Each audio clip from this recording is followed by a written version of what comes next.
Welcome to the Men's Lifeline Academy. We bring stellar men who are making an impact in the world. And we have a guy already coming back. On this podcast, we get to have a lot of guests, and it's always a pleasure when they come back and share updates about their lives. And I'll be your host. My name is Zach Goodman, and today we got Chris in the house. And Chris is the systems dad. He is the one with the game plan. He is the one to help you go from here to here by looking at your systems and by looking at your lifestyle. And today, he's going to bless us today with understanding his 5-day dad systems reset. Chris, welcome back to the podcast, my friend. Yeah, glad to be back, Zach. I'm glad you had me on as a repeat, and I'm looking forward to this because there's definitely been a lot of development and growth in what I've got out there. So I'm looking forward to this conversation. Well, and it's so important too, especially as we lead with clarity, as your focus is leading with clarity, both in the work and home, and trying to find that balance is always so challenging. So I really love just reading your material about the 5-day systems of what we do. So can you explain to us what is and how did you come up with the 5-day system? Yeah. So I think it's tempting, and this is what I find coaching guys and talking with guys, it's tempting to go one of two extremes, to say, I've got to overhaul everything all at once. I got to figure out this huge plan, and I'm just gonna totally reinvent my life. Or and more often than not, it's actually the second thing. I don't even know where to get started. I don't even know how to do something small, so I'm just not going to do it. I'm not going to choose a win or choose getting 1% better today. So 5 days is usually the sweet spot to kick something off in my research and what I've been reading. So that's where I came up with the concept, and just dripping it out day by day, or having something you can set up. If you sign up, so this will be a plug for my mailing list. If you sign up for my mailing list, you'll actually 30 days later get a follow-up email just to check in on how you're doing. I think that's important as well. You go through a course, whether it's 5 days or 7 days or some program, and then if you never hear back, or you never have someone come back to you and say, hey, how is it going? Is this taking? Have you been able to incorporate it, etc.? And I don't say this as just someone who's done a lot of these and figured it out on my own. I think as a creator, a lot of writing is for yourself. I signed up for lots of free things, 5-day reset, 7-day reset, 30-day guide to this, et cetera, et cetera.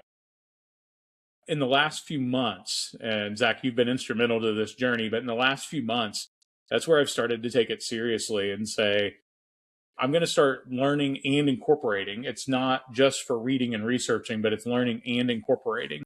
So I'm hopeful that the 5-day format for guys can be that. It's something simple. It is only for 5 days. You can keep it and come back to it. And like I said, you'll be getting an email from me 30 days out asking how it's going if you do sign up for the email series. No, I like that follow-up, because how often do you complete something, and there might be a survey that they're collecting for data purposes. How often do you get a, probably personal response back, like, hey, I'm so glad that you were able to do this, and take that audit for your life and really look at what is in there, because we need to have that in our lives. We need to have, and I know it's really popular on X, where a lot of people do daily audits or sometimes do monthly audits, and really look at their systems. And I like how you call the systems dad, because you're going to really be instrumental in helping a lot of lives. How many times have you talked to someone and they actually gave you, yep, I absolutely have always done an audit in my life. Like, what is, someone who's brand new to, what's an audit? I know there's a work audit. Are we Right. going to go through my entire personal life? Do I feel exposed? Well, it's not a bad idea, Zach. Yeah, it's not a bad idea to go through and start looking at what you have. And I encourage, as I do in the guide, encourage to be honest, try to take an approach where you're a passive observer of your life or an objective observer of your life, and say, what would I say if I were talking to a buddy of mine, or if I were talking to a trusted friend? What would I say if I were them and I had access to everything I know about my life? It's tempting to fudge. It's tempting to say, yeah, I'm doing great. I'm doing excellent, but you don't get results that way. And again, this is not me preaching to everyone to say, I've got it figured out, and you don't. I had to learn all these lessons. This material comes from me trying and failing, and not being completely honest with myself about where I was and what state of order or disorder things were in. So an audit is really just reading out, like you said, like a work audit or a financial audit. It's really a readout of, here's the current state, here's what could be better, and again, this is in the guide, but what do you do to improve that? What are some things you can start instating now, right away, that will help you get things under control? Again, like a financial audit, you get recommendations that say you need to change this financial control. Well, this is your ability as a dad to say, how are these areas going? And then also, what can I do to improve them? Again, we're not talking about reinventing and doing a huge project. We're talking about small things that you can start incorporating and wins that you can get within a few days to start seeing some traction. I find that for many guys that approach me, their sense of overwhelm is because they haven't defined where they are and where they want to be. I also do this in a work context, right? A lot of the projects I take on at work are, where are we today? Where do we want to be as far as we can see? And then we come back and say, what can we do in the next few weeks or months to get us closer to that version of reality? And really, it's more about, and you'd expect someone who calls himself the systems dad to say this, that it's really about the systems. It's really about the process. It's not just about, this is the outcome I want. It is truly about, what am I doing? How am I showing up every day? What am I doing better, differently, more efficiently, that's going to help me toward my ultimate goals and outcomes? No, that's really good, because that kind of leads up to your next part, which I really liked was, and this is something I want to learn more about, is your blueprint and how you came up with the 3-block method, the mind, body, and mission. I mean, I know you kind of hit upon the mission, like where you're going, what do you want to accomplish? And if you can kind of explain like how you came to that, because I think that's such good, we start with the audit, then we go into the blueprint of, all right, let's lay it out. Start drawing the lines. Yeah, Let's get those systems put in place. So how'd you come up with the sure. 3-block method? Yeah. So again, for many performance coaches, if you will, or coaches that try to get you a better mindset, they'll focus on, well, you just need better tools. That's one of the things that is tempting to get into and say, well, you need a better project management system, or you need a better app for this, or you need more apps, or you need less apps.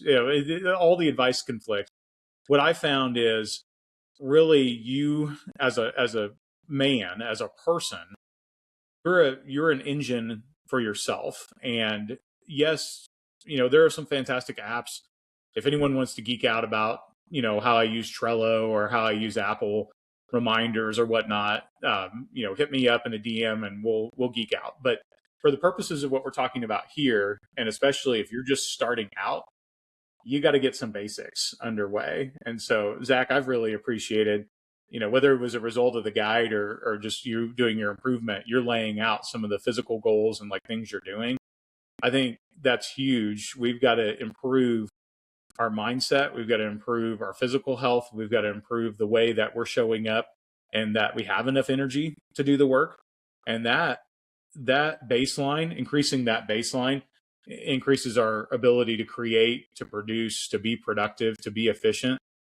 Again, part of my story, my first round of burnout, if you will, was ignoring those pieces. And so when you ask about how that informed, really for me, when I've been in seasons where I've tried to gut it out, when I've been in seasons where I try to rely on the tools and not the engine and how I show up, I have burned out and I haven't been able to sustain it. So the new approach, and what informed this, the new approach is, let's make sure that we've got something that's daily and make sure that's sustainable. So it's just showing up, it's checking the boxes.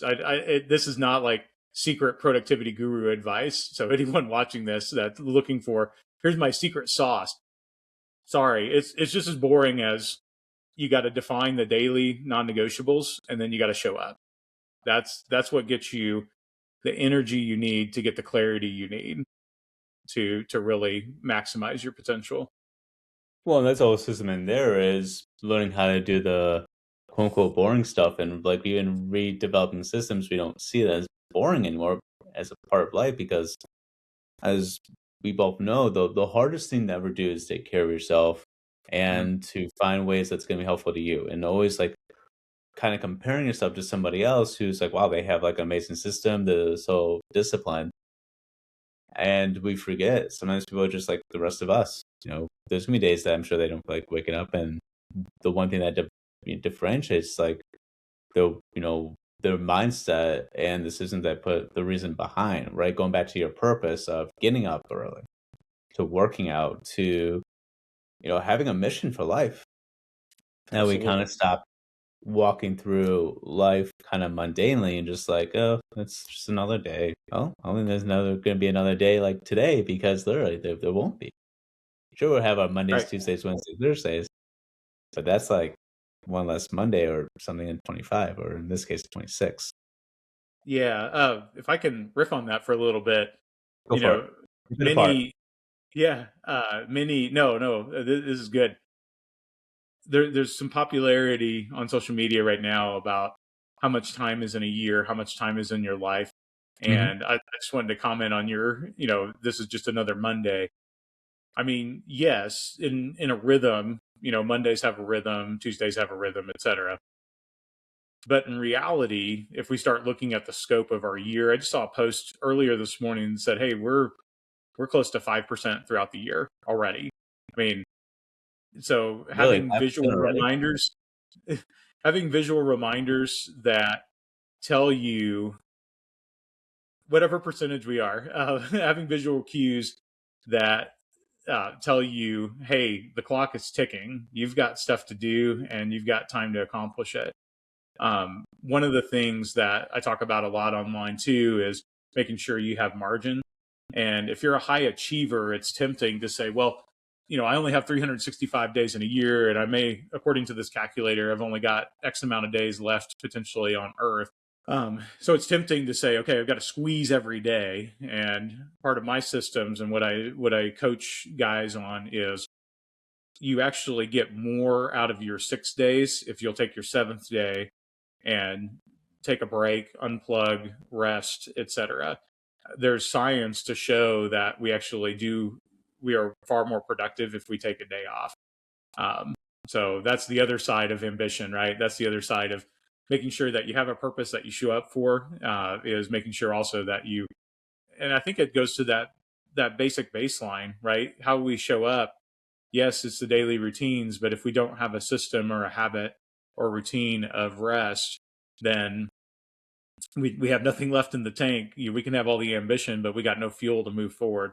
So that would be I guess that's my other riffing is we've only got a certain amount of days, but we can maximize the amount of days we have whenever we intentionally rest as well. Well, I like that segue too because it's all about going to, and I know you do a lot of Sabbath. We take a day off from like all technology and everything else, and where you kind of reconnect yourselves because that way it helps. From a lot of studies that have been done, kind of refuel that creative mind. Your mind's always like go go go go go. Like you said, you're gonna burn yourself out. And I would like to have what is your definition of burnout? Because I know there's a lot of different definitions out there, and I'm always curious about what is your definition. Because I know some people means I'm just done, I'm just tired, and some people are like, yeah, I'm completely done. I'm out of here. Bye. Yeah, for So, sure. like for you, Let what is me, your yeah, no, that's great. Let me riff on that Sabbath part for a second. So my mind is still go go go go go on Sabbath. So I I have not figured out the secret of ratcheting that down. I know that the ancient practice they would consider that a sin if you started even thinking about being productive. Say, okay, well, count me in. I'm sinning, I guess, because my mind, sitting on Sunday, just because I don't have a screen in front of me, and just because I'm resting, doesn't mean that my mind's completely shut off. I've just tried to, like you said, you show up daily as part of a Sabbath. You're still trying to show up and say, okay, even though I have the ambition, I'm in choosing to turn that off, or I'm choosing not to execute on that today because I know that intentional rest, trumps yet another day of grinding. That I get more life out of my years and life out of my days. So anyway, you asked about burnout. So what does burnout look like? I will tell you that both times that I've really been in a place, it felt simultaneously like sleepwalking through life. There was no joy. It was all numbness. I would show up, but I would not really be there, not enjoying, not I part. So mind racing is part of a symptom of burnout, and joylessness, or at least not not feeling, just feeling numb and just walking through was definitely part of burnout for me. But really, it was just that overwhelming sense of I'm on a treadmill and there is no end, there is no stop, there's no break, there's nothing. It just felt like, okay, I show up, I execute a bunch of tasks, I do a bunch of stuff to try to help other people or to move a mission forward. And then I go to sleep, and then I don't know what actually happened. I just know that I was busy or active all day. There's a quote that says busyness is a symptom of bad prioritization. Hmm. And I believe that, I think as part of being, creating our mission or being ambitious, you still can't abdicate prioritization and say some things are important. And it goes back to that daily routine. When we prioritize what we want to accomplish before we show up in the world, before we show up for others, it can seem selfish. I mean, there probably be people listening to this to say that seems selfish. You got to help people first. You've heard the phrase "put on your own oxygen mask." You got to. You got to show up for yourself and do the things that you know are going to put fuel in the tank, that are going to give you energy for the day, before you start creating, before you start sharing for others. It's just, yeah, you want to avoid burnout, you got to do that first. Then trusting, for me, is trusting God that He is going to give me the energy that I need to serve others and show up for others, and He will tell me what I need to do and what I need to not do. That's that's part of avoiding burnout as well, is not outracing what we are intended to do for a given day, a given week, a given season. So it's really just being in tune with that.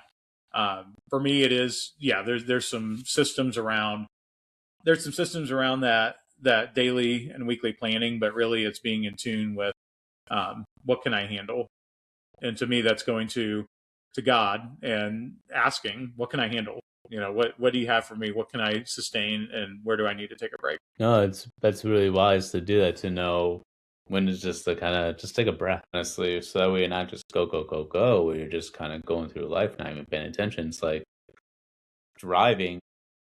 Somehow you got to destination, you went from A to B, and you're like, how did I get here? Yeah. And so it's all about, kind of bringing that awareness to your life. So that way you not feel like you're just drifting, coasting through life, waking up, go to work, and then Right. come back, family things, and kind of leads up to your day 3 of building that operation hub of really trying to get all. And this is, like one of the first things I did when I was going over like your 5-day system, and I thought it was really well done, was really how do you coordinate like all the schedules and responsibilities together? Yeah. That was, 'cause I know you're on a volunteer board, and I know you're doing your systems dad, you're coming on this podcast, and you got a family. I'm like, how do you prioritize like everyone's schedule? And when I push that, like, have everyone's schedule where everyone knows what they're doing. I know you got kids, and I know they're teenagers, and I can't imagine their schedule. So how do you do Yeah. that? Let me I know it's a lot to unpack you there, so can take clip your this time. if you want or not, but let me give you the like joking, BuzzFeed listicle answer, but then give you the real answer, right? So the Let's do it. joking BuzzFeed answer would be like, these are the three tools or applications you need to revolutionize your life, and you'll never have a problem ever again. Okay. Well, okay. So no, that's not actually it. It comes down to communication. Let me give you a practical example. So here in a couple weeks, on a Monday night, we've got to be able to do a volunteer event at our church. I've got a board meeting to lead. My oldest daughter has cheer. My youngest daughter has Girl Scouts, and technically my oldest daughter has Girl Scouts as well, but she's not attending Girl Scouts because she's going to cheer. My digital system, my calendar, just indicates that's a problem, right? We have it on our calendar. We have it on our shared family calendar. like Chris, board meeting, Chris and wife going going to serve this meal at church. Whole family cheer. Wait, nope, not whole family at cheer. Just Oh, oldest okay. daughter, if we can get her there. So having lists, having calendars, I obviously believe in them. I use them heavily. This is what I coach people to visualize problem, to visualize load and visualize bottlenecks, but that doesn't actually solve the bottleneck. It just identifies there's a problem. What solves it is communication. So again, using that practical example, my wife and I sat down, as we're inclined to do on Sundays, Sunday evenings particularly, and started reviewing conflicts and reviewing these things. So we came up with a plan. Our church meal is with our small group, and say, hey, can we make something ahead and drop it off? Yeah, that's cool. We'll miss you Okay. that night, but provide the ingredients or provide the pre-made stuff. We'll keep it warm and we'll serve it. Great. Taken care of. Board meeting. Like, okay, I've got a couple officers that can lead the board meeting. I can give them the agenda. Great. Cheer. Okay. One of us could go to cheer and another parent can help us with Girl Scouts. That doesn't happen just in the tools alone. That happens because we sat down and we had a conversation with the tools informing us, or with those systems informing us, but really it was about communication, agreement, talking about what our priorities were, making sure, for example, one of us being at cheer is to show that physical support for our daughter for her activity. So we have conversations like that and say, where is my presence required? And then I've said this before online. I don't think I said it in my first interview, but one of the things that I believe in is being where your feet are. Once you commit to where you're present, then your system or what you've agreed to should inform that, rather than, oh no, I've actually got to manage things at this other event I'm not at. Say, no, you've set it up so that you're present where you're present, and then you're fully removed or unplugged from the thing that you miss. So, for example, if I choose, hey, I'm going to hand off my board meeting to another officer to preside over Mhm. it, then I'm done. He's got the meeting. He's going to run it. I don't need to be texting him. It's like, how's it going? Do you have anything for me? No. I've already delegated it. I've already handed it off, so it's his now. Same with the Girl Scouts. Unless we invite the parent who's going to drop off, one of the troop moms that's going to drop off the kid. We don't need to be checking over their shoulder. We trust that they're going to get a hold of us if something comes up. So I think that's the key, is communication. Again, it's not like a super hacky techie. Here's an instant solve. I mean, in our relationships, and Zach, I know you know this because of what you do full time. Mhm. In our relationships, communication is key. We got to be able to talk things out. What I'm hoping my guide and my systems do is identify what to talk about, where conflicts or bottlenecks exist, so that you can have that conversation. For me, for years, and again, this is why I developed the guide. This is why I do what I do. For years, it was a very hand wavy, nebulous, like, we got stuff going on, but no one can tell for sure what the underlying sources of our stress were. But when I started documenting and articulating and putting it on a calendar and putting it on a list, now I really had a clear path to be able to say, oh, well, this is what's causing our frustration, because we've got 4 things literally stacked up at once, and it's very visual, right? It's right there. 1, 2, 3, 4. The only 2 parents, so 2 of us parents can't be 4 places at once. How are we going to figure this out? Well, that takes a lot of intentionality to even put things on a schedule, especially being color coordinated, and to even have a conversation about it. That's not easy. Yeah, I we mean, had that's a lot of some. critical thinking and problem solving skills of, we got this problem, and kind of releasing some control, knowing that other people can handle things too. That is, I think that's an up level for all guys, right? As guys, we have a leadership role in our family. We have a lot of us have leadership roles in our workplace, even if we're not by title the boss. We've got things that we lead out on, we're experts on, and whatnot. And that's a skill to develop, I think, in general. I mentioned volunteering, and I've written a Substack article on this, but I think if you're a guy and you're like, hey, I have nothing to lead out on, or I need some practice, I need some reps outside my family, if you can join a volunteer organization, that'll like speed run your leadership skills. because you are now you're in a safe environment because you're around a cause and around a mission, and you get to learn some things that you wouldn't learn until you're like senior manager or above at a corporation, right? You get to handle a P&L, you get to handle hiring and dismissal, you get to handle a lot of things that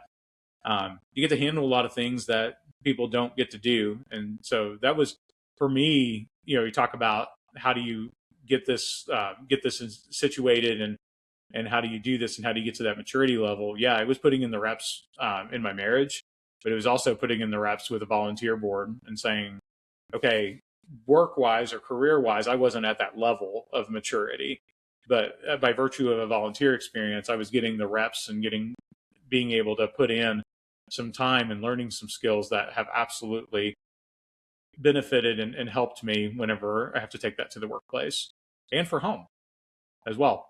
Learning a lot of lessons about, okay, if I have to coordinate 5 people, I can coordinate and have communication with the 3 people that are the 4 of us that are our family unit. Yeah, well, definitely in reading the your systems and your models, especially when you're trying to do all that and you're trying to communicate protocols. And yeah, I like what you used the word calm connector. I thought that was a key word. And then I saw that and you definitely have done your research, which I think is so important, that we need to have things kind of backed up by science. And who better than the Gottmans? I mean, really really the first one to really study family systems and people. So just seeing, I was like, you've done your homework. Yeah, I That's really appreciate that. I'm learning to be a better executor of what I've read, but I've always been kind of a researcher and someone who's well read at heart. So coming across their research and applying it to family systems has always been something that I've been intrigued by. And then in the guide as well, I've got reference to Green's collaborative problem solving, which I came across more recently. So just a little bit of insight on that. My oldest daughter, a few years ago, we had worked with a counselor to help with some of her stronger emotions and reactions. She's a super passionate kid, and yeah, I love that in her. She's bold, ambitious. Zach, she's probably going to like take over anything we do and run it because she's just like driven and passionate and creative. But awesome. She, as it goes, you try to figure out how do I help when there's emotional outbursts, or how do I help whenever she's trying to communicate something and it's just not making it through. And for me, CPS was instrumental. Like, we were introduced to it by a counselor. I did my own research and digging into, read his material, read a lot of other material adjacent to CPS.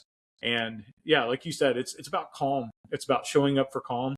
I think as dads, particularly, we've got to be the calming presence in the home. We're the ones that set the tone and articulate what's going to happen, and make sure that we've got a safe home environment that's got what it needs. We've got direction. We've got purpose. You talked about individual purpose and individual mission. I think leading a family, even if married, no kids, married with kids, married with lots of kids, you're setting the tone for the mission and purpose of the home, how your family shows up. One of the things that we talk about whenever we're whether we're figuring out the schedule or figuring out what we're going to do together or resolving conflict, is that we're Team Lynn around here. My last name is Lynn. It's not my middle name, it's my last name. And we say we're Team Lynn around here. And that's kind of a quick reset, a quick cue to say we're all about the team. We may have individual desires, which of course we should, but we're all about the team, and we're all about what we can do to support each other and build that cohesive family unit. So yeah, you mentioned the research. Again, a lot of what I've put into this guide is me talking to me a few years ago. I think that's where the best writing and speaking and podcasting and everything comes from, is us speaking to the past version of ourselves. I wish I'd had something like this a few years ago to just walk me through it and say, oh, well, this is what you need to do. You need to figure out how to have a calm, connected home, rather than, no, what you need to do is try to shoehorn everyone into your technology and use that as a proxy. Use that as a proxy for just talking it out having calm conversations, being emotionally regulated, etc. Which is not easy to do because it takes a lot of calmness in you. I know, can't remember who said this, but a lot of times they say, don't say your first thought because it's all rooted in emotion. Say the second or third Right? thought. That's a little bit more Yeah. grounded where you say what you kind of really mean. So sometimes people just have like that emotional, what do you want to call it, an outburst, not necessarily negative, just a flux of emotion. So, you Right. share with And us? yeah, the outburst, I think is rooted in an expectation that you can't communicate well, whether it's just the emotion behind it is so intense. And Of course, are you are you still still there? there? Sorry, it looks like it's Looks like we're paused on having my some end. technical difficulties. I Okay, think looks it like you're back. finally caught up. I'm not sure what the last thing. I'm not sure what So the the last last thing thing was was. So I'll that kind of yeah. So the last thing Go was ahead. kind of like Yeah. how the first part's typically rooted in emotion. The second, third thought's typically more grounded. So it's like typically not necessarily a negative word I'm about to say is like typically some people just have like this flux of emotions, almost like an emotional outburst of they just have to get it all out there because they kept it inside for so long, or they just don't know how to handle new information that came about, and they're juggling literally like maybe like 4 or 5 different things at one time. Yeah, that's the beauty of CPS is you're helping to understand what's behind it and not just the what you see above the waterline, right? You're helping, and again, I think not only is it helpful for leading children, it's for helpful for leading people. What I learned through that whole experience I just shared was about how to lead people. I'd see someone show up emotionally and it's like, wait a minute, this is a reaction that I see above the waterline. What's under this? Or what is that? What is the second or third thought I should have, to your point? But then also what is under that? What's underlying? What's stress? And so just being a safe environment to process things. I think it goes back to that calm and really tying things together. I think it goes back to if we've started out our day with the things that set us up with fuel at the tank. If you haven't gotten some wins for yourself before you have to show up in that situation, guess what you look like in that situation as a dad or as a husband? Yeah, you're at the end of your stick and you've got nothing left to be calm about. You're just going to be emotional as well. You're just going to be emotional about it. So yeah, again, that's why the guide Mhm. exists. It's to say where are we today? How can we make sure that we're emotionally showing up, that we're doing the things, we're putting in the work to help us build a better version of ourselves? Yes, but also to be ready to lead. And then beyond that, taking it to our families, our workplaces, etc. Um, because again, we're all going to be in situations where we're asked to be the level, the calm, the person who can help figure out so that we can get to the next big idea or the next thing, and one of the other things I like to say with kids is that we're raising small adults. So us helping and investing in our kids helps them eventually as they grow up. It's a I know you're interested in investing a lot too, Zach. It's those small deposits that compound over Mhm. time. We're making investments that we're not necessarily going to see return on until they're older. But the payoff, the intended payoff is that they show up as an adult and they're completely self possessed. They've got a lot of techniques and they've got a lot of approaches that they just see as natural. They've ingrained it. But as a parent or, again, leader to person, you're like, oh yeah, I've been teaching you this over the last several years, the last decade, 2 decades of your life, and it looks natural. I think if we're doing our jobs right as dads, as husbands, as leaders, that what looks natural and what actually takes time is just we take the joy in that. I think as a leader, again, all three of those facets, let's just say leader for simplicity's sake. If you're a leader, you're making those investments and the joy. I think we might have cut again. The Are you still able to hear me? I'm sorry. I was getting a notification. Okay. Let's try again. Go for it. Yeah. I'll do a condensed version of what I said. That was a good rehearsal. Uh, the Yeah, I think we have to fall in love with the process of making those small investments and knowing that it's really about showing up and making the investment and then we see the results later, and just having the joy that we're getting there, we're getting our kids there. And for me, with my teenage kids and seeing them comparative to other peers of theirs, I do get to see some of those wins and say, okay, I see how they're showing up. I see how they're taking some of those things that I repeat over and over, and they're actually making their own, and it's coming out of their mouth. I think that's what leadership is all about, is when your people, or the people you're working with, start to embody what you've been intentionally trying to put in them. Oh, absolutely. I mean, that's how you develop, your family culture of us all being the Lynn family, we're all of us being together. And, we're going to do the best that we can to support each other, help each other just on a critical moment, to really be aware of what we speak and how we speak too, to keep that at the forefront. Because as you mentioned, especially with the Gottman, it's the 3-to-1 ratio. And for those who don't know that, in a nutshell, for every one negative comment, or in your case, tough decision that you have to have a conversation with, people typically need 3 positive interactions. And that's just to give us a reminder, really, of how strong a negative presence can be. How much like doubt, separation can really take. It's just for the reminder.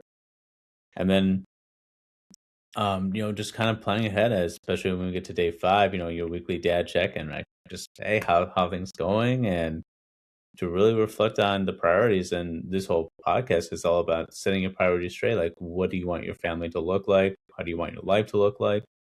And to really taking an honest look with that. And as we segue to the next part, is I really would love to hear, because I know you're doing a lot of next right now. I mean, you're going gun ho, man, and really trying to help people develop those systems. So what has that been like since our first podcast to now, and really kind of meeting with others? I see that you're doing spaces now. I see that. So what has that been like, and getting more geared into your craft of helping people develop their systems? Yeah, absolutely. So I think for me, for dads particularly, is I know there are a lot of dads who, again, some of this is a love letter to myself a few years ago. I know there are a lot of dads that are where I was a few years ago, where they're trying to set things in place. They're trying to learn how to pull things together and be a calming presence at home. And likely they didn't have a model that taught them that. They worked, or they were raised in a family where maybe dad was checked out, or maybe dad was too busy for them and not present.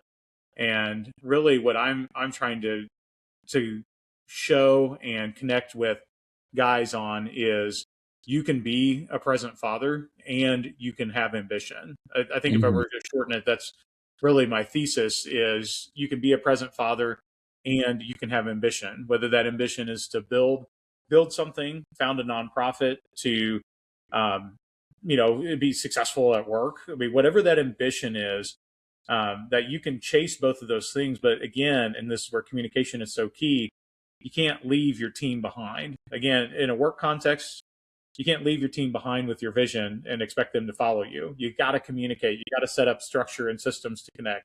You talked about weekly review, whether that's at work or at home.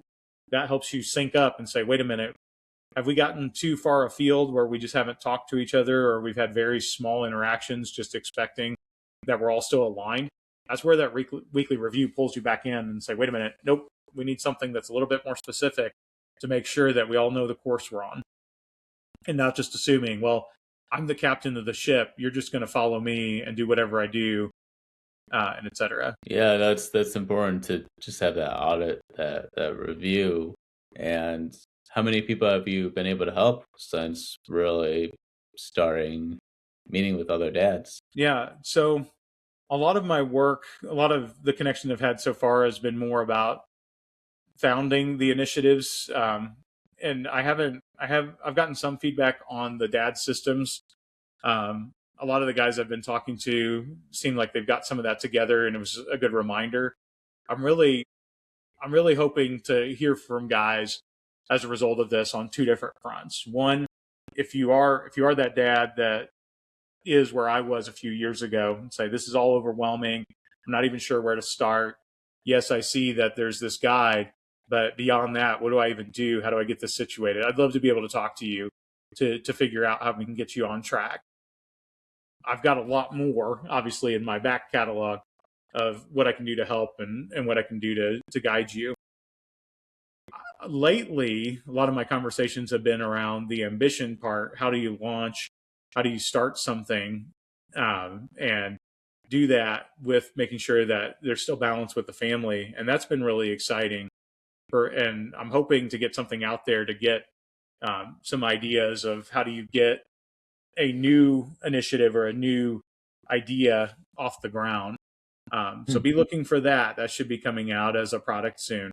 But I had several conversations with guys. I've been trying to tag them on X if they're already on X, just to share their story and share what they're building. But I would say right now, there's probably 15 or 20 that I'm having loose conversations with about founder ideas, building, app building, and et cetera.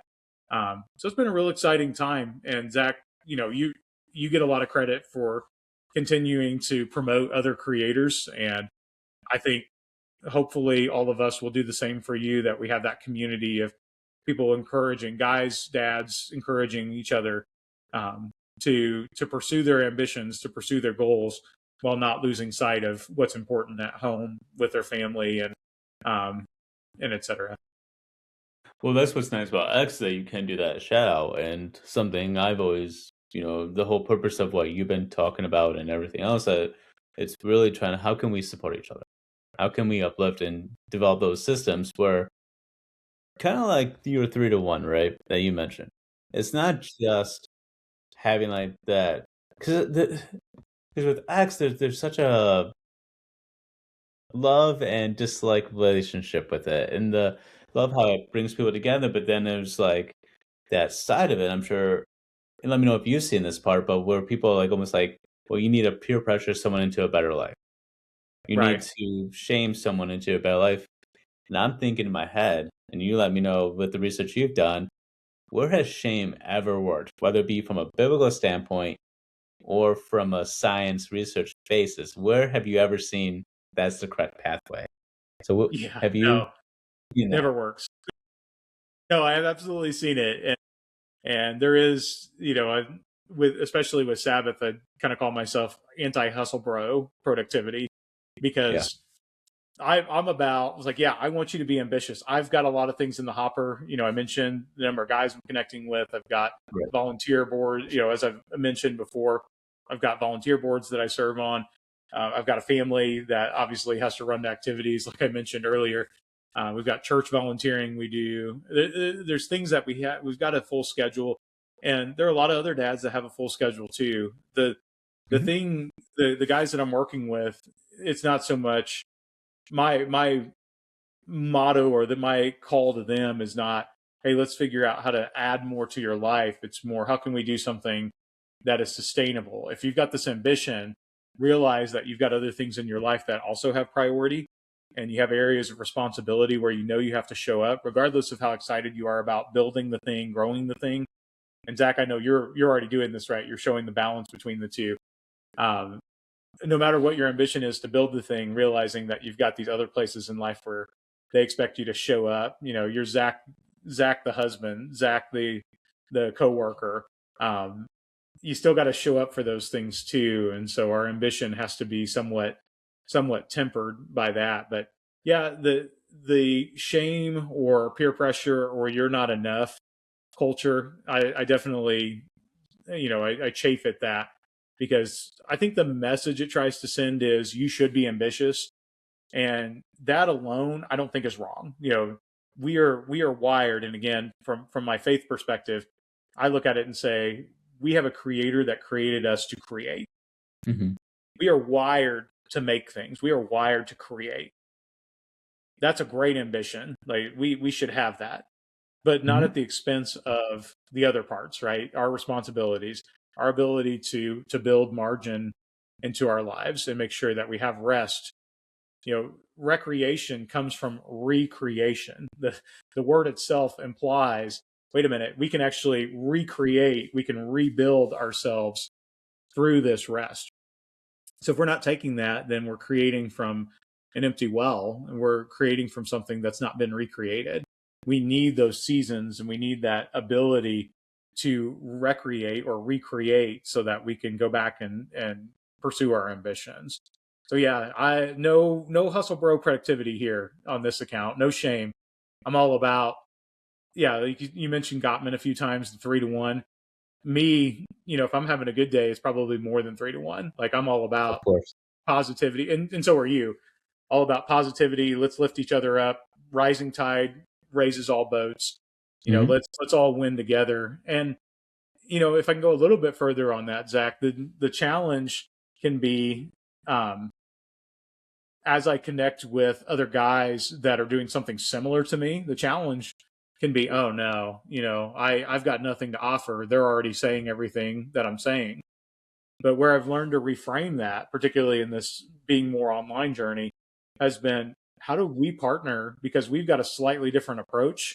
We're still trying to tell men the same thing, sure, but we've got a slightly different approach and a slightly different personality to it. So that's been a fun journey too, connecting with some guys that don't necessarily need to hear from me because they're building similar systems or they've already got some of the same things, but we connect on the same level with each other and be able to say, how do we encourage each other to continue doing what we're doing because it's part of a mission to reach guys and to reach families.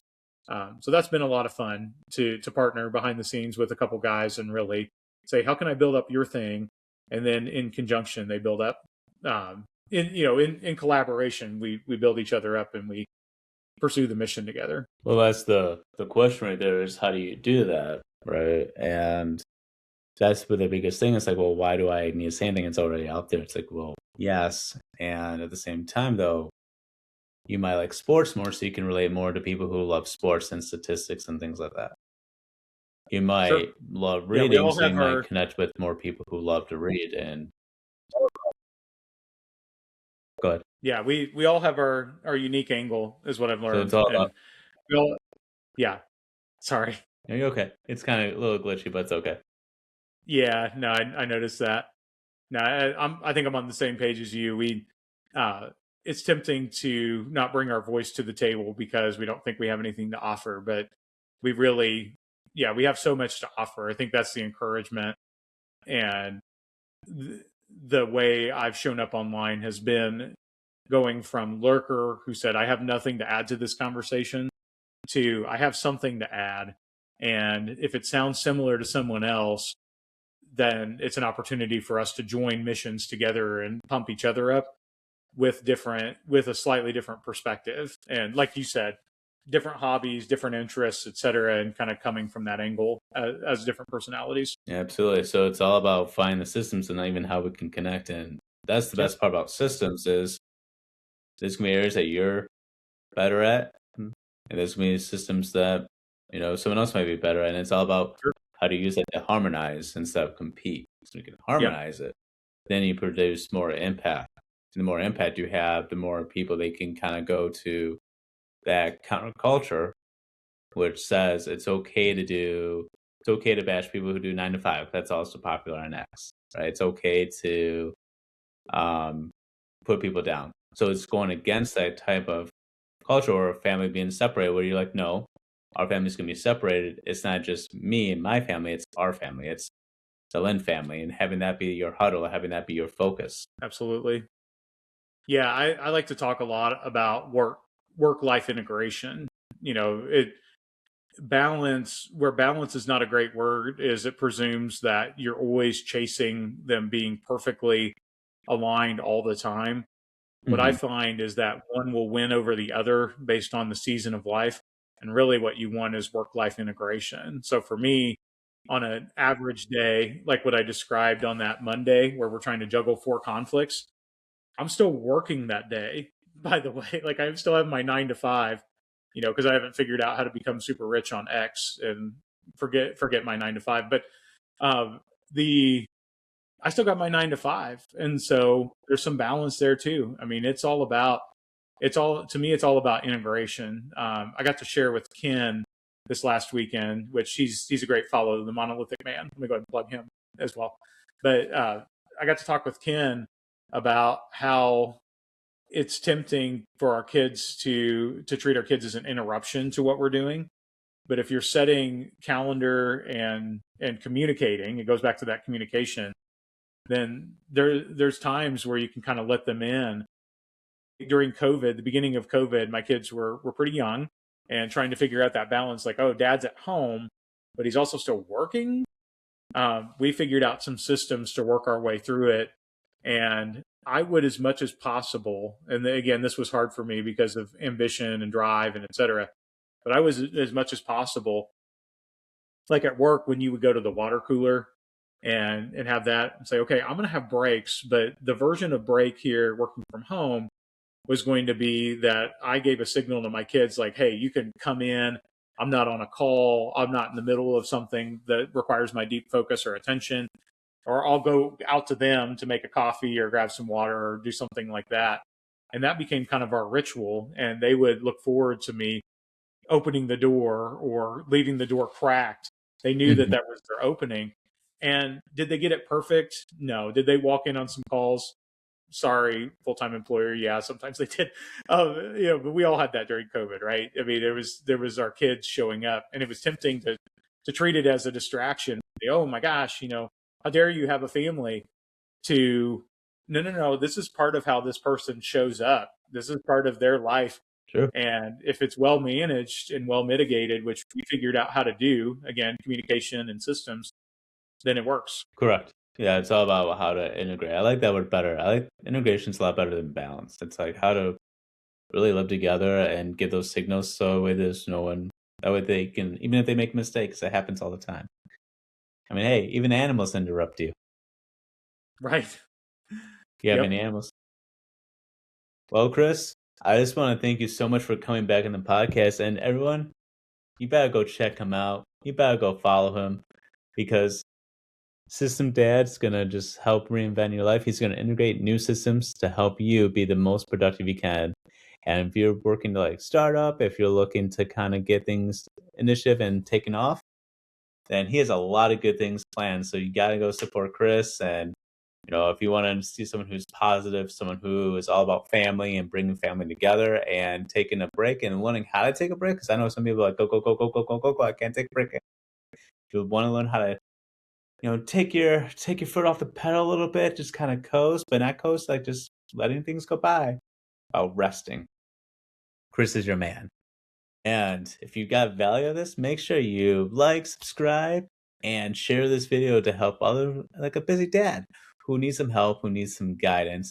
And if you're a man out there needing some help, we have the Men's Lifeline Academy Discord group that meets Monday nights at 7:30 p.m. EST to help you become the best man possible. So I want to thank everyone for being here. Chris, my friend, thank you for coming back on. Look forward to chatting with you again soon. Absolutely. Thank you, Zach, for having me on as always.